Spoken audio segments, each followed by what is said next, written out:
Hey guys, it's your girl, Kerry, still here in quarantine in the UK, and today I'm coming back at you with another video talking about why I find beauty gurus to be problematic.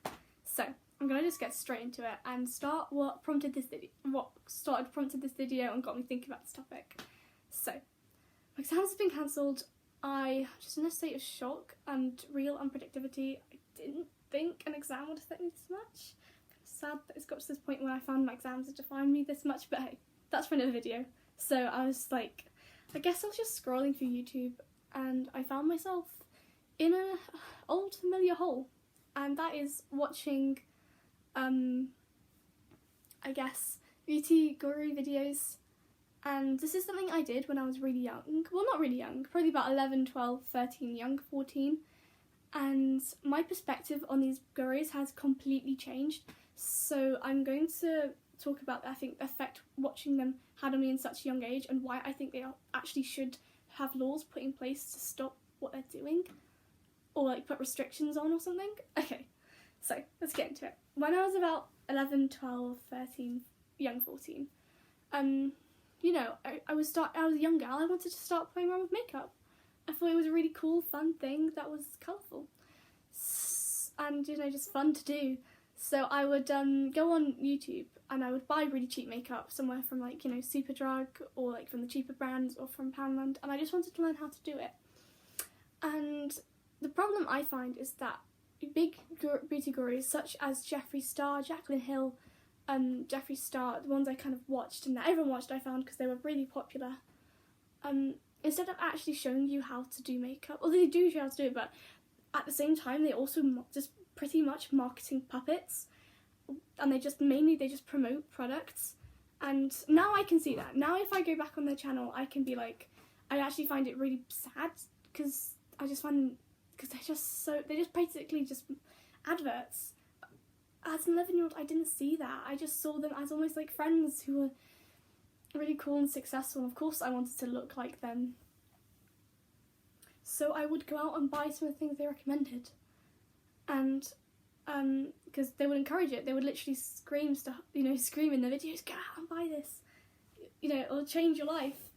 And so getting on to my first argument, that why I find this so problematic is because I think it really promotes people, especially young, mainly girls, but also boys who watch their channel, to feel like they are not good enough unless they buy things. It's a very capitalistic message. And I think it really promotes this "you are not enough" through a number of ways. By encouraging people to constantly buy and saying that what you have is never enough, and constantly promoting new products, it's saying that I think that you might not think that, like, I guess buying stuff correlates to mental clutter, but I think it really does. I think if you think what you have is never enough, you'll feel like you are never enough. Personally, I did. I was so dissatisfied with the stuff I was buying from these gurus because I felt like what I bought was never enough. And I think also and the reason why also it works so well is because at that age, you know, you're a young teenager, you're insecure, and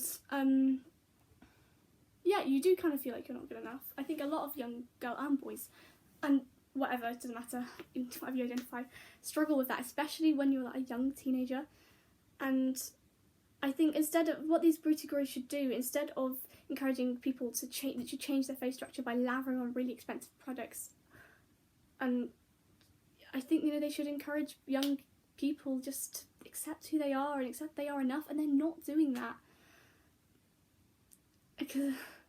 So yeah, that's my first point.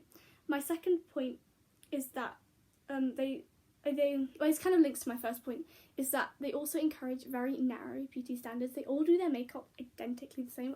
They all use the same products, probably because they're all sent the same in PR or something, because it's capitalism. And I think the problem is most of these big beauty gurus, I think it's getting better actually, but most of them do look the same, and they're Caucasian, they have good cheekbones, and they are stereotypically beautiful or pretty, or whatever it means to be stereotypically pretty. And I think most people don't fit the mould of what it means to be that. So I think they create a very narrow definition of what it means to be beautiful. And instead of being, I think maybe we are at fault a bit as consumers as watching them, because I guess by only encouraging people like them, we're not leaving space for other ethnicities. And I think I think it's sort of difficult for other ethnicities to be in on that, because brands just don't cater to them. And these big beauty gurus, they don't talk about it. And I mean, how is a younger, I guess I'm not, but I have a lot of friends who are of colour, and I can't imagine that they would, feel really horrible watching, these gurus use these products that they can't even use because they don't come in shade range for them. And I think that does kind of, I think that is race. I don't think they are intentionally racist, and I do genuinely believe that. But I think there is some sort of racism at play if these brands are not making things dark enough, because it's saying, oh yeah, we don't really think darker girls of colour are beautiful or are deserving of makeup. And I think that is, even though it's not said directly, I think that message is there, and it's horrific because it's so not true. And I think instead of beauty figures using their platform to try and encourage a bigger shade range, some just really endorse companies that have no shades, or not shades enough, and it's just wrong. Everyone has the right to feel included. And my third point is, even though I think these big beauty gurus create this massive, even though I think they also create a really big mental impact for many different reasons. I think they kind of create this image that young girls aren't enough, that they're not pretty enough, that they don't, that because they do this by creating very narrow beauty standards and stuff like that. What stuff I already mentioned. They also create massive environmental issues. The majority of makeup is packaged in plastics. If I go into my makeup bag, I'm going to pull out. First thing I just pull out, that wasn't staged there, is this plastic. Just pull it on everything. Plastic. If you are encouraging people to buy and buy and buy, especially they are encouraging you to buy makeup, you're never going to use it all up. So and most of the time, this kind of stuff is going to end up in landfill. I read somewhere when I was doing my DT coursework that only 9 to 13% of things that are plastic that are claimed to be recycled are recycled. The majority ends up in landfill, and that is especially true of makeup, because most of these times these things cannot be recycled because they still have product in them, and they're just unrecyclable. So not only are you creating this really big mental damage, you're also creating a massive environmental damage, because it just means that stuff's just going to fill up the landfill. And that is, I feel like I don't even need to talk about how damaging that is to the environment about plastic pollution, because I think by now most people know that it doesn't biodegrade, it for millions of years, and we only have one planet. And it's time we start being more responsible, and by promoting this constant overconsumption, they are doing the opposite. And these people have such a big platform and such power. It just annoys me that they just don't care. It's just if you look at their beauty vanity collections, and you see drawers and drawers and drawers and drawers full of plastic, and what message does that send to young girls and boys? It sends, you don't have to care about the environment, it's fine. That's literally what it says. Because there's no way they're going to use up, and they do declutter videos where they just put stuff in the bin and it's just going to landfill, and it's just, we don't have a second planet to go to. We have to start being more responsible as consumers. And I think it's the beauty gurus, and I think a lot of people say, yeah, but it's not the beauty gurus' fault, because they're just promoting the products, that's their job, it's okay for them to own that much, and us as consumers should know the facts and be responsible. I would agree with you. I would say, yeah, me now as a 16, turning 17-year-old can be like, watch them and be like, no, I'm not going to buy that because environment is good, is important. But I think because they target their audience, they probably wouldn't admit to it, but I think they probably target their videos to a much younger audience than they would admit to. So, and I do have people as young as 11, 12, 13, 14 watch them. I know as a younger girl, a lot of girls and boys would watch their videos that young.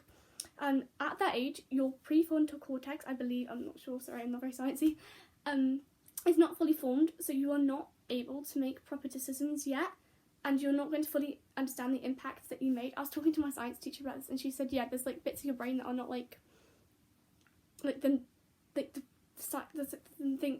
that, like, I don't know. But she explained it to me, and it's basically, it makes you much more immature as a kid, which is not your fault, it's the way your brain develops. So you're not capable of making proper decisions and understanding the full consequences for your decisions at a young age. So you're going to see them doing it, and you think, well, it's fine because they did it.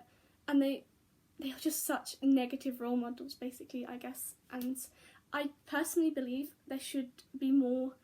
I think in some countries, child advertising is banned. I think that should be extended to young teenagers too, because I think there's scientific evidence to prove their brains are still not ready for it. And I think they should be, I think most beauty gurus do say it's an ad, but it's like a little thing in the corner. I think it should be there should be laws put in place so that, and there should be, like in schools we're told not to smoke. I think in schools we should be told, yeah, these are ads, this is the effect they can have on you, try and not be fooled by them. And I think they should be bigger, and I think the little ad sign in the corner, I don't think it's even legal. I think you don't have to disclose if it's an ad or not. I think it should be 100% illegal for you not to disclose if it is a copyrighted ad. It should be more obvious. It should be like a bigger ad thing. And they do mention it, but if you're 11 you don't really understand what that means, I think that's meaningless. So I think there should be more education on what it means for it to be an ad in schools, and there should be bigger signs posting for it if it's an ad. So yeah, thanks for listening. I'm sorry if this was a bit rambling. It's just, I guess it's quite a multi-dimensional topic. I'm not even sure if I've covered everything, and this is a pretty long video. I didn't want it to be longer than this because I thought you guys were pretty bored because you would want to listen to me for any longer. But yeah, thanks for listening, and I'll be back soon, I guess. Bye!